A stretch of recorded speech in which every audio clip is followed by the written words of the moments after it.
Urheiluksi me ei olla vielä päästy. Norjassa tää on urheilua. Nyt on tulossa toi Intergroove monipelijärjestelmä esimerkiksi tuossa ensi vuoden puolella, että kuntosalit saa katsoa käyttöön. Että siitä tehdään niinku ihan liikuntaa ja se on oikeasti tosi tehokasta liikuntaa. Tässä vetää semmoisen tunnin, niin sä oot niin hiessä, että sun pitää mennä kotiin suihkuun. Mä olin itse EM kautta MM-kisoissa tuossa Norjassa. Just niinku kuukausi 2 takaperin. Se oli kovaa menoa siellä. Miten meni? Mä olin 11 Euroopassa, 10 parasta meni just MM-kisoja seuraavana päivänä. Mut se oli kyllä, mä olin itse tosi tyytyväinen, kun mä olin 11. Tosi kova taso oli. Säännöt on ne, että tuot tulee sinne ylös nuolia, siellä on ne 4 varjoa jokaiselle nuolelle. Sitten kun sieltä tulee se nuoli siihen varjon kohdalle, niin painat kyseistä nuolta alusta. Perusidea siinä on, että sä pystyt liikkumaan näillä kaikilla nuolilla ja käyttää molempia jalkoja tukijalkana. Eli sä pystyt niinku periaatteessa kävellä. Kuulostaa niin paljon helpommalta, kun sä selität sitä, mutta sitten kun näkee, kun sä duunaat tommoista. No se on ehkä silleen, että jos mä pelaan vaikeata biisiä, niin sit ei tajuu mitään. Mä voin näyttää tosta helpommin. Tää on jo aika silleen, että tää on 2, kun on 1–13 on niitä vaikeustasoja, niin tää on jo 2, että ei tarvii niin stressata kuitenkaan. Se idea on just siinä, että sun ei tarvii sitä jalkaa käyttää tuossa keskellä ollenkaan. Eli sillä ei ole väliä, että millä sä seisot, kunhan sä niinku painat ne tulevat nuolet sieltä. Mieleen vanhojen tanssit. Mulla oli 15 excellenttiä. Se laskee sitä tulosta koko alaspäin.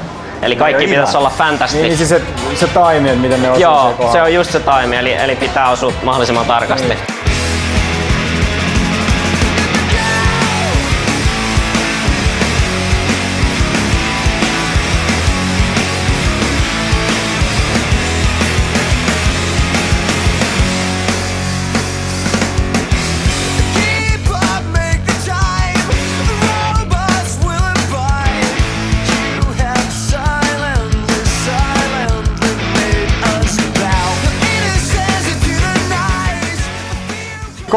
Tasoa, toi oli 2, sinne ei oo helppoa.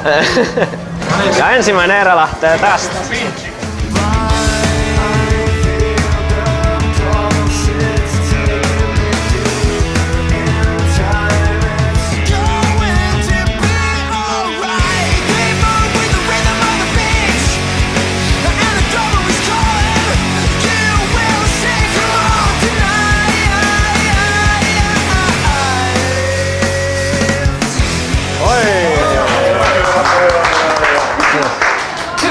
Aika hyvin.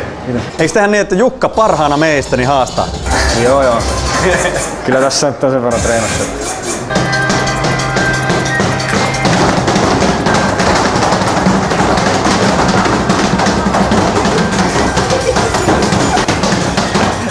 Tuli yhtäkkiä joku robotti tuohon viereen. Jätkä kuitenkin joku niitä NASAn robotti.